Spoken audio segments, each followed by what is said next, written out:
akshang sabhaya abhyantara suchihi Sri Vishnu Sri Vishnu Sri Vishnu Om Ajnanatimirandasya Jnana Anjana Shalakaya Chakshurunmilitam Yena Tasmai Sri Gurave Namaha Mukam Karoti Vachalam Pangum Langhayate Girim Yat Kripatamahang Vande Sri Gurum Dinataranam Yat Kripatamahang Vande Paramananda Madhavam Nama Om Vishnu Padaya Krishna Preshthaya Bhutale Sri Mate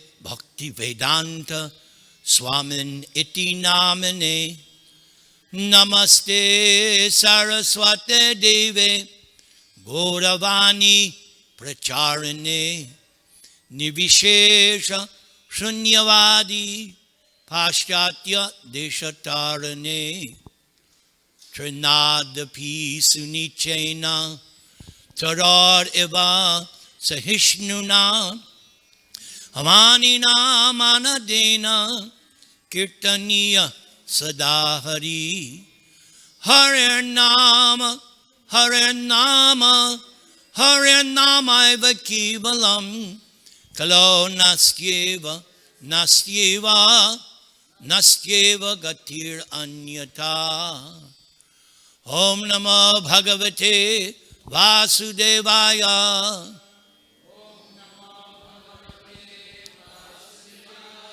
Om Namo Bhagavate Vasudevaya Om Namo Bhagavate Vasudevaya Thank you for coming, and I would like to give you all a blessing for those who want. May Krishna protect you, enthuse you, enliven you, and encourage you in your spiritual life. So for today, it's only going to be a half hour. I'm also hungry. So it'll be about a half hour. I am presenting some different statements from the Shastras, as Naikatma mentioned, the scriptures, the revealed scriptures. And the topic will become apparent in due course of time. Because Prabhupada writes, and Lord Chaitanya also instructed, the Vedic literatures are self-effulgent, like the sun. You don't need a lamp or candle to see the sun. The sun is self-effulgent. Therefore, these Shastras, Vedas, they're self-effulgent. And there's no need for me to interpret. I simply am like the postman. Your mail comes via the postman. You don't want the postman opening your mail. The postman's duty, just drop it in my box. Thank you very much. So I am also Krishna's postman, Prabhupada's postman. I'm simply delivering the message. Whatever you do, don't shoot the messenger. So first is a statement by Chaitanya Mahaprabhu, who appeared 500 years ago. Just one thing about my style of preaching.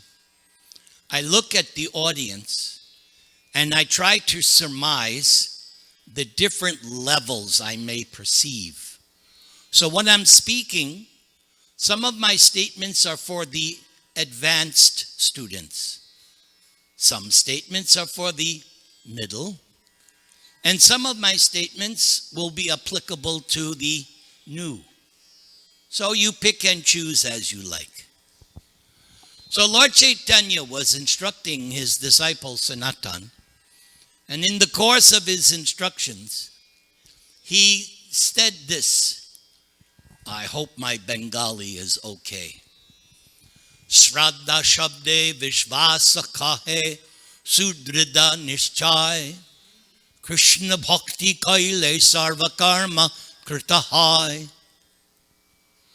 Shraddha, everybody say?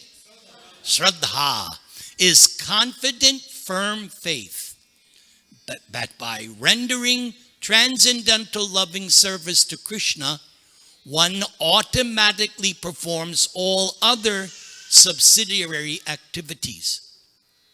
And such faith is favorable to the discharge of devotional service. This is exactly the same purport as Krishna's final instruction in Bhagavad Gita, where Krishna tells Arjuna, give up all your so-called notions of what you think is religion or what you think your duties are, and just surrender to me. And then Krishna says, and if you do that, I will deliver you from all sinful reactions. And then comes the powerful words, Ma Shucha. Everybody say. Which has three meanings. Don't hesitate. Don't worry. There's a song. Don't worry. Chant japa. Don't hesitate. Don't fear. So this is what is required to become a real devotee. You have to have this faith that just by surrendering to Krishna or just by chanting this mantra, Hare Krishna,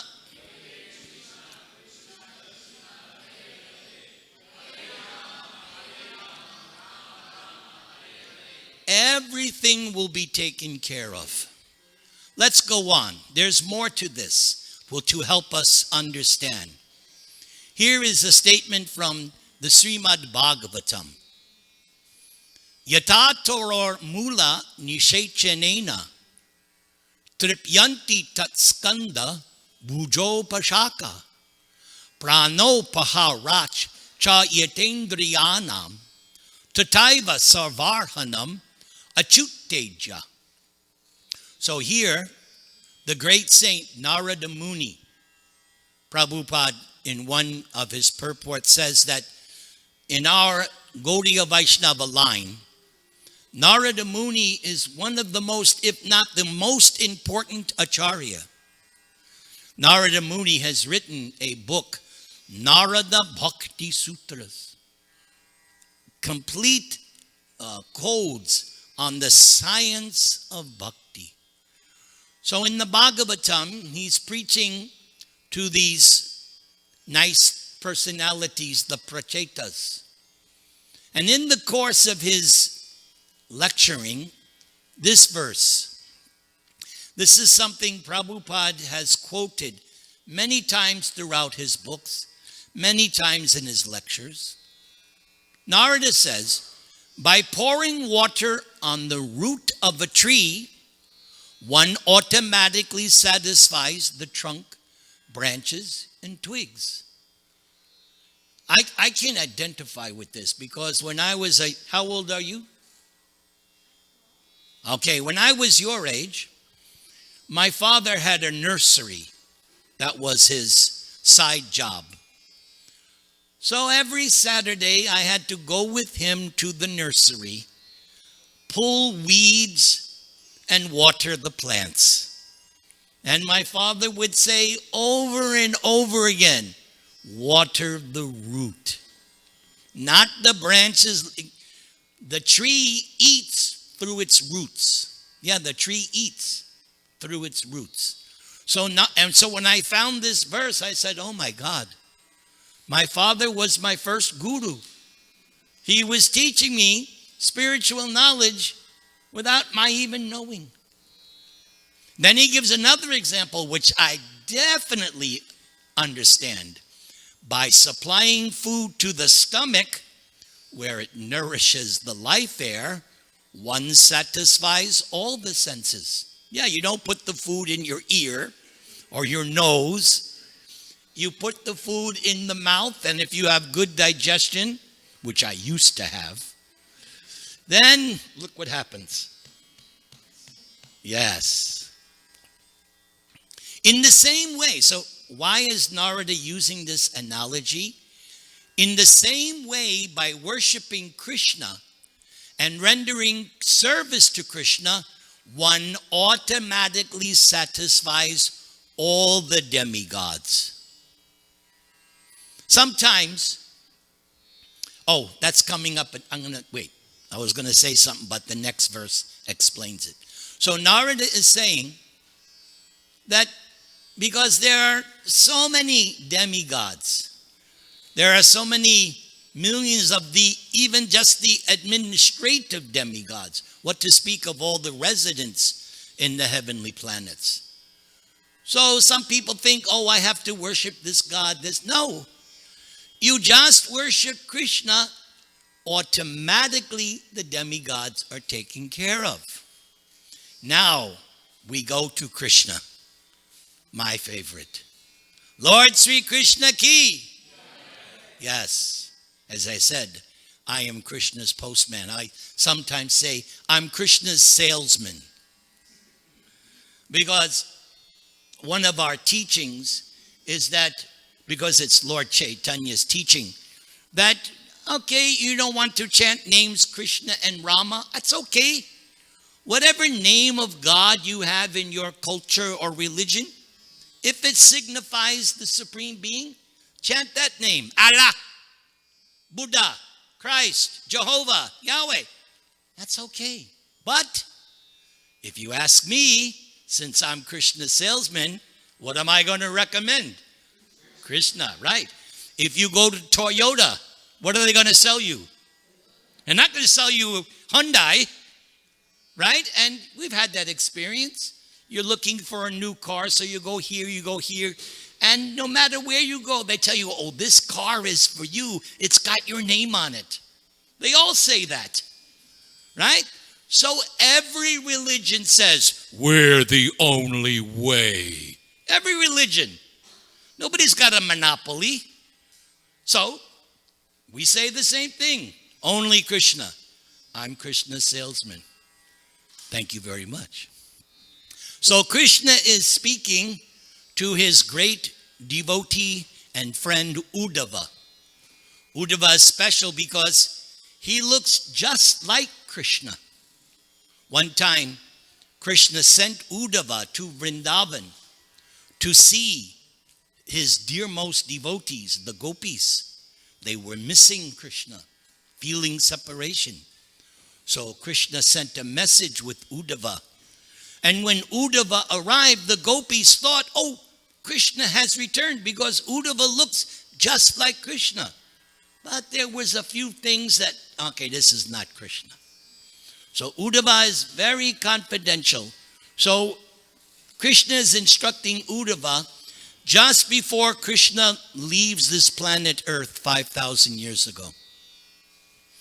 Acharyang mang vijaniyan navamanyeta karhichit namartya buddhya suyeta sarvadeva mayo guru. That's the line. Everybody say, sarvadeva mayo guru. Okay. Krishna says, one should know the acharya, or the spiritual master, as myself, and never disrespect the acharya in any way. One should not envy the acharya, thinking the acharya to be an ordinary man. Why? For the acharya is the representative of all the demigods. So here in this movement, this is our acharya. That's why we permanently have him sitting there. A.C. Bhaktivedanta Swami, he is the founder acharya. Founder means this movement only came into existence because he wanted it. He did all the necessary austerities and penances to establish this movement from 1965 till 1977, when he left us and told us, it's now in your hands. And someday, when all the Prabhupada disciples are gone, it'll be in your hands. Good luck. It's easy to be a backseat driver, but when you're sitting behind the wheel, it's a different story. Good luck. You're going to need it. So sometimes people ask, I go to so many temples, Hindu temples, they have this God, they have this God, but you don't have these gods. Well, here's the reason why. Krishna just said, the Acharya is the representative of all the other demigods or gods. That's why in this movement, what is the first worship every morning? Vande Guru Sri Charanara Vindam. First prayer is offered to the spiritual master. And then at 7 o'clock in the morning, after the deities have been bathed and dressed in new clothes, again, who do we worship? The Acharya.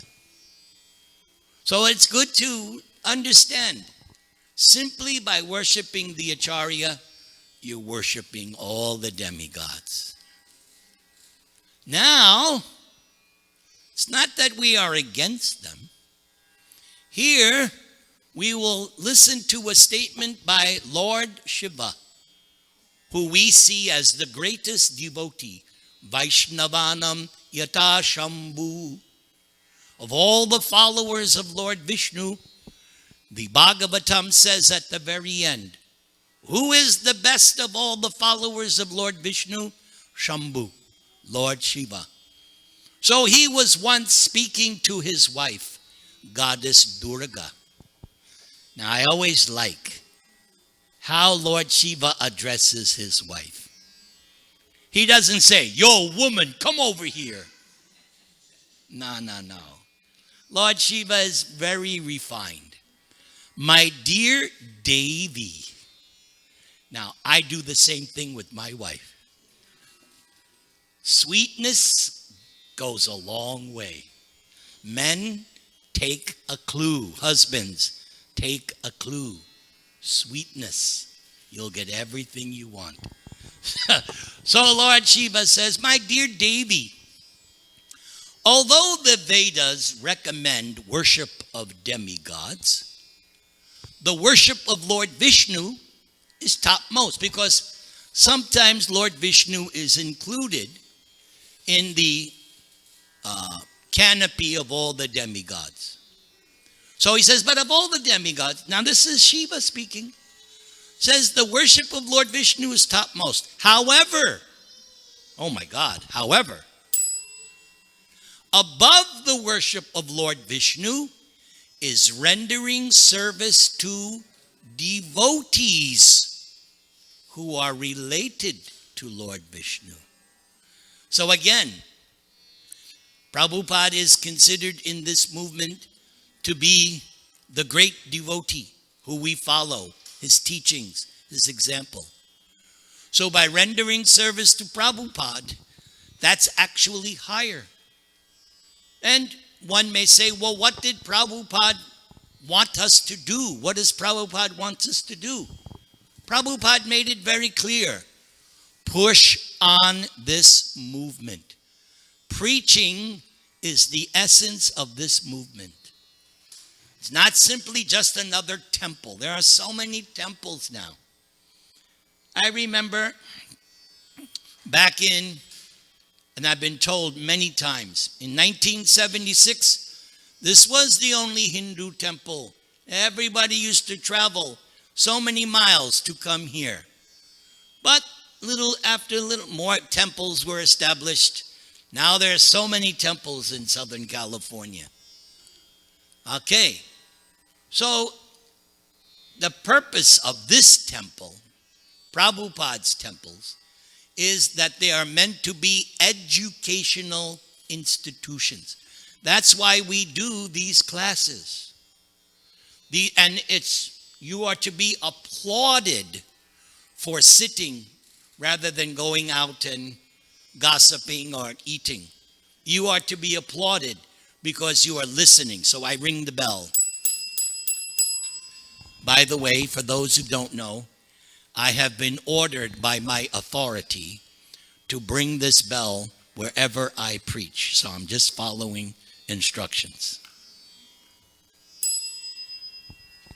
So by rendering service to Prabhupada, and as I said, he simply wants us to push on this movement. That's all. In any way you can. Either verbally, by telling others, Hare Krishna. Yes. I've told the story many times. 20, 30 years ago, I had a regular job in Westwood. I was chanting. I was a devotee, but I had to maintain my family, so I had a job in Westwood as a bookkeeper. So, you know, in offices, they have the intercom. Somebody buzzes you. So somebody buzzes you, hello. What would I do? Haribo. It sounds like hello, but I would say Haribo. And one time, one of the salesmen, because while I was working, I had what is called a clicker. So I was doing bookkeeping on a computer. So with one hand, I was doing bookkeeping, and the other hand, I was chanting Hare Krishna, Hare Krishna. I had my own office with a glass door. I was the only one in the office. So I used to close the door. And I would chant softly. So one time, one of the salesmen, he did the intercom, but he didn't interject himself. And so what was he doing? He was hearing my japa, and he was trying to make fun. All right, let's move on. Oh, I love this verse. This next verse is by Lord Chaitanya Mahaprabhu. Again, he's instructing Sanatana Goswami in the science of God consciousness. And he quotes a verse from the Padma Purana. There are 18 Puranas, 6 for people in the mode of goodness, 6 for people in the mode of passion, and 6 for people in the mode of darkness. So Padma Purana is for people like you in the mode of goodness. If you were not in the mode of goodness, you would have left by now. Because you're primarily in the mode of goodness, you have enough sense control to sit and hear the message of God. The Sanskrit is very long. I'm not going to do the Sanskrit.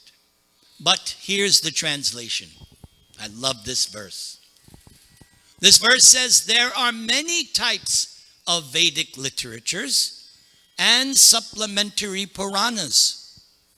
And in each of them, there are particular demigods who are spoken of as the chief.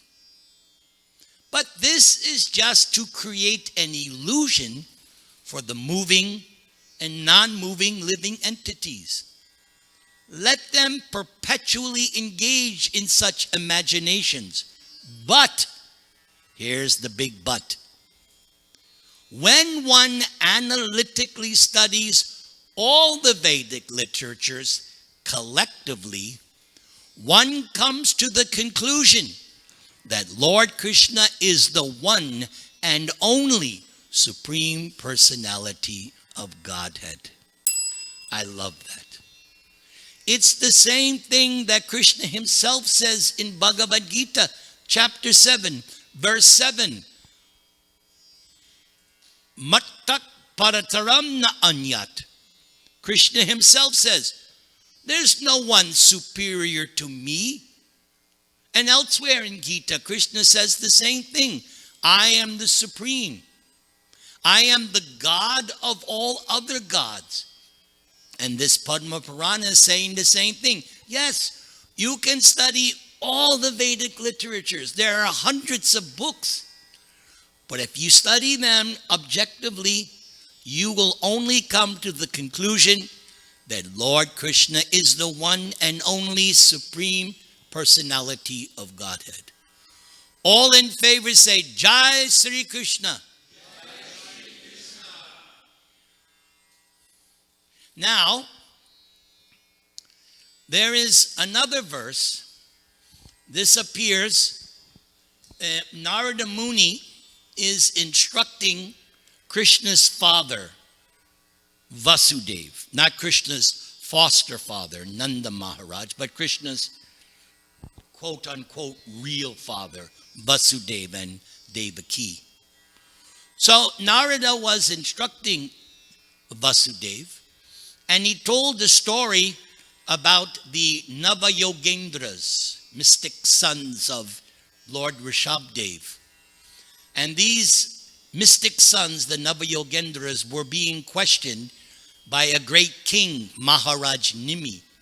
And he was asking each of them different questions about higher concepts of Vedic philosophy. So, in the course of those discussions, one of the rishis, Karabhajana, he made this statement. Now, this Sanskrit I can do.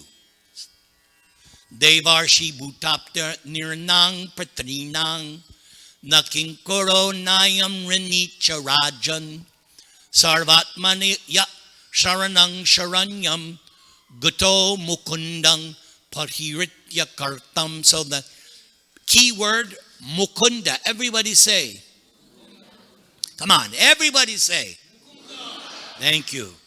This word mukunda is so nice. Krishna has millions of names.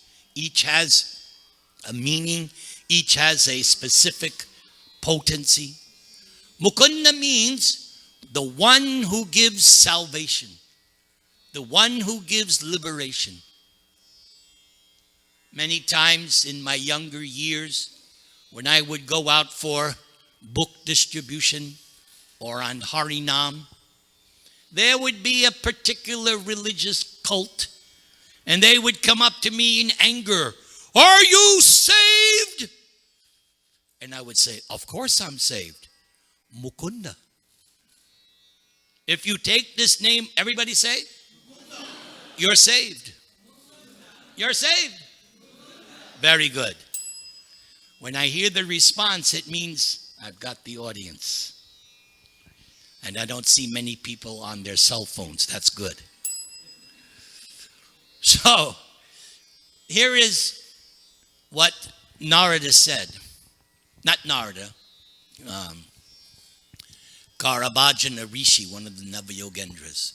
He says to King Nimi, one who has given up all material duties and taking full shelter at the lotus feet of Mukunda, who gives shelter to all, is not indebted to the demigods, nor to the great sages, nor to ordinary living beings, nor to relatives, friends, mankind, or even one's forefathers who have passed away.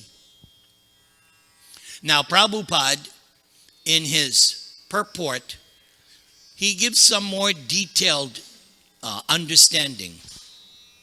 Adyapanang Brahma Yagya Pitri Yagya Stutarpanam Homo Daivo Bali Bauto Niryogya Titi Pujanam. By offering oblations with ghee, one satisfies the demigods. By studying the Vedas, one performs Brahma Yagya. That satisfies the great sages. Offering libations of water before one's forefathers is called Pitri Yagya. By offering tribute, one performs Bhuta Yagya.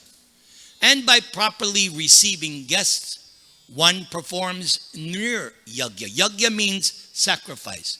So Prabhupada goes on to explain.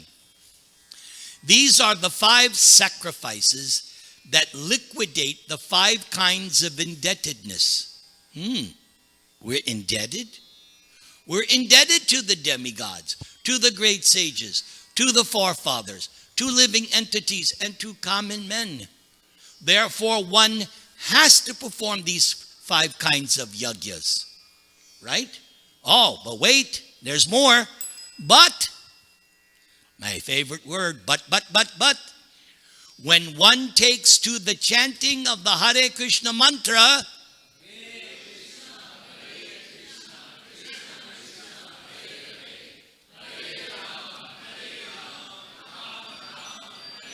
one does not have to perform any other yajna. This all ties in with the opening statement, Shraddha. Do I believe that simply by chanting Hare Krishna, everything is taken care of? I believe it. I hope you believe it too.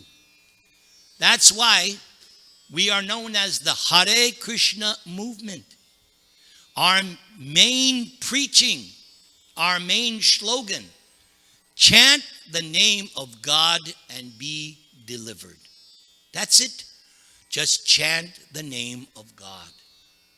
And it's Lord Chaitanya is the one who gave us this process.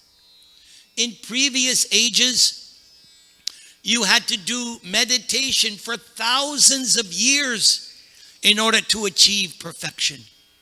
Or you had to do costly sacrifices with gold and ghee.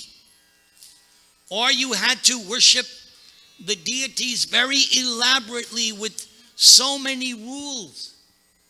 Prabhupada once told us, if I showed you all the rules to worshiping the deity, you would faint. What we are doing is just a token. But in this age of Kali, the age of quarrel, the age of hypocrisy, and we all know that is going on. Just turn on the news, regardless of the channel. What do you see? Strife, war, hypocrisy, lying, cheating. That's all that's on the television now. So we know we're in the age of Kali. But there's special dispensation. Everything can be adjusted simply by chanting the name of God. Let's do it one more time. Hare.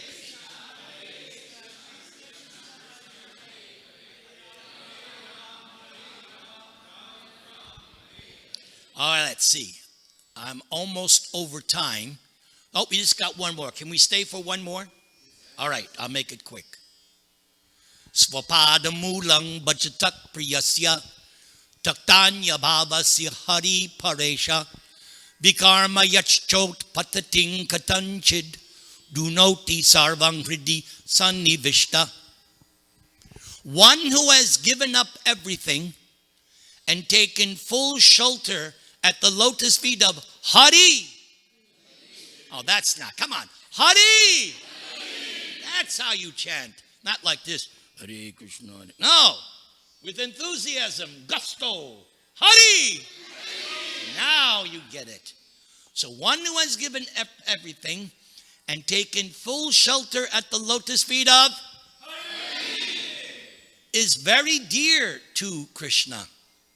If such a surrendered soul happens to become involved in some sinful activity by accident,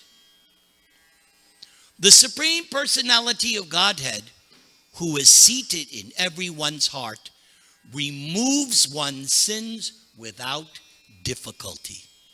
So I leave you with that. Yes, we are bound to make mistakes. Just ask my wife. She'll tell you I make mistakes 10 times a day. But that's all right. If I simply take shelter of Hari, gradually all the things will be taken out. Because who lives in my heart? Krishna or Hari saying, yes. So always remember, I have written a song. I'll just sing one line. Krishna lives in my heart and in the eternal sky. So always never forget, Krishna is always with you. Krishna is there, and he's the one who will deliver you. Class is dismissed. Take prasadam to your full satisfaction. I will see you hopefully next month. Hare Krishna.